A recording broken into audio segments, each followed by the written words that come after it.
தேவையான காய்கறிகள்: கேரட், அவரைக்காய், பீன்ஸ், குடமிளகாய், தக்காளி, உருளைக்கிழங்கு. பச்சை பட்டாணி. பீன்ஸ், தக்காளி, அவரைக்காய், கேப்சிகம், கேரட் இது எல்லாத்தையும் சின்ன சின்னதாக நறுக்கி வச்சிருக்கேன். பட்டாணியை தோல் உரிச்சு எடுத்து வச்சிருக்கேன். இப்ப எல்லா வெஜிடபிள்ஸையும் ஒன்னா ஒரு பாத்திரத்துல கொட்டி உப்பு மஞ்சள் பொடி போட்டு குக்கர்ல ஒரு 5-6 விசிலுக்கு நல்லா குழையற மாதிரி வேக வைக்க போறேன்.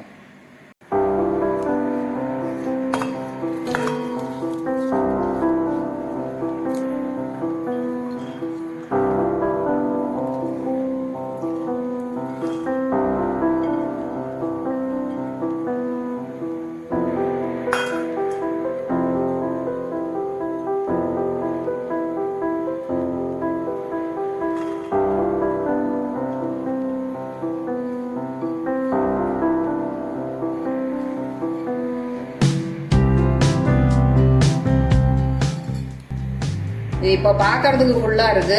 இது வெந்ததுக்கு அப்புறமா கொஞ்சம் உள்ள போயிடும். தேவையான உப்பு சேர்த்துக்கிறேன். ஒரு ஹீப்டு ஸ்பூன் மஞ்சள் தூள் சேர்த்துக்கிறேன். இது கொஞ்சமா தண்ணி விட்டுக்கணும். நம்ம கேப்சிகம் தக்காளி எல்லாமே தண்ணி விட்டுக்கும். அதனால கொஞ்சமா தண்ணி சேர்த்தா போறோம். இதை குலுக்கிக்கலாம்.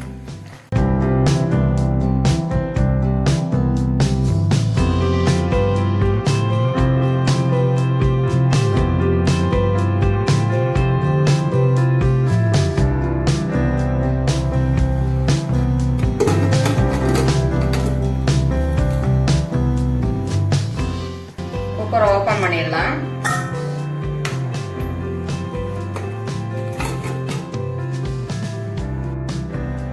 எடுத்து வெளியில வச்சு உருளைக்கிழங்க குக்கர்ல 4 விசிலுக்கு வேக வச்சுட்டு தோலை உரிச்சு மசிச்சு வச்சிருக்கேன். இப்ப மசிச்ச உருளைக்கிழங்க இந்த கறிகாயோட சேர்த்துக்கிறேன்.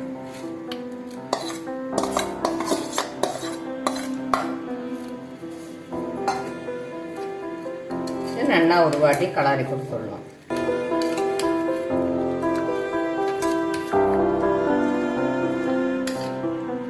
உருளைக்கிழங்க நம்ம நறுக்கி போடுறத விட இந்த மாதிரி வேக வச்சு போட்டோம்னா மசிச்சு போட்டோம்னாக்கா திக்னஸ் கிடைக்கும். அதுக்காக தான் இந்த மாதிரி பண்ணியிருக்கேன்.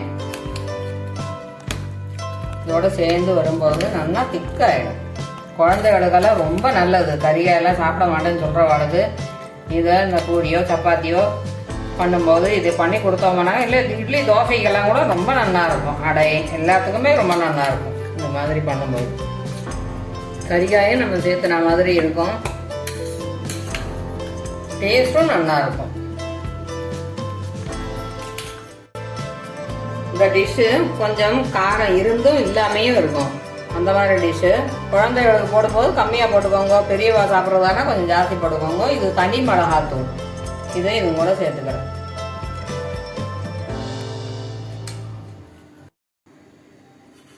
இதில் நான் வெங்காயம் பூண்டு இதெல்லாம் சேர்க்கலை.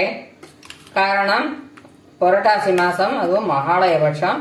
அப்படி இருக்கும்போது சேர்க்கப்படாதுன்னு சேர்க்கலை. அது சாதாரண நாளில் போடும்போது அதை வதக்கி சேர்த்தலானாக்கா ரொம்ப நல்லா இருக்கும். அதெல்லாம் திக்காக எடுத்து பாருங்க. கூட்டு பதத்தில் ஆகணும். இந்த உருளைக்கிழங்கு அங்கங்கே தெரியவும் வேணும். அதே சமயத்தில் குழன்னு நல்லா கூட்டு மாதிரி இருக்கும் வரும். அப்போ தான் சாப்பிட்றதுக்கு சௌகரியமாக இருக்கும். கொஞ்சம் அப்படியே மசிச்சு கொடுத்தா கூட இன்னும் கொஞ்சம் திக்காயிடும். இது அடுப்பில் வச்சு ஒரு கொதி வர்றது வரைக்கும் வச்சுக்கணும்.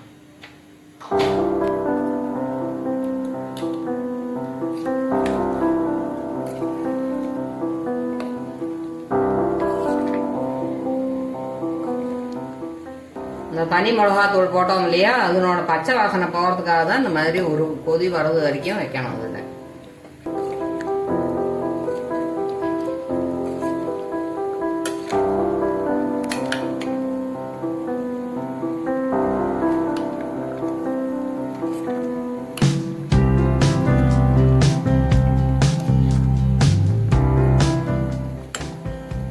ஒரு கொதி வந்துடுது பார்த்தீங்களா. இப்போ அடுப்பை ஆஃப் பண்ணிட்டு கொத்தமல்லியை இதில் போட்டு கார்னிஷ் பண்ணிடணும்.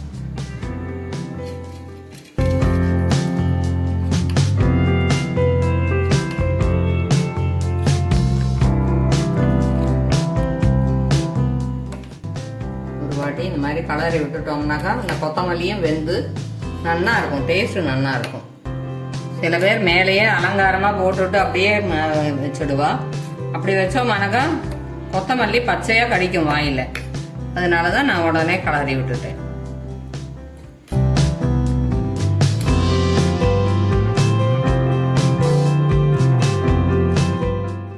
அடுப்பில் கரண்டியை போட்டு நல்லெண்ணெய் ஒரு 1.5 ஸ்பூன் விட்டுருக்கேன். நல்லா சூடாகணும். நல்லா சூடாகிடுது. அடுப்பை ஆஃப் பண்ணிக்கிறேன். 1 ஸ்பூன் ஜீரகம் போடுறேன். இதுக்கு பதிலாக சோம்பு போடலாம்.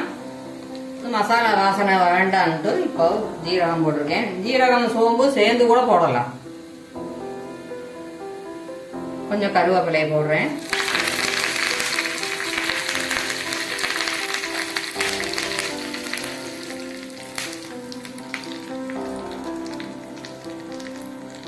இதை சப்ஜி கூட சேர்த்துடலாம்.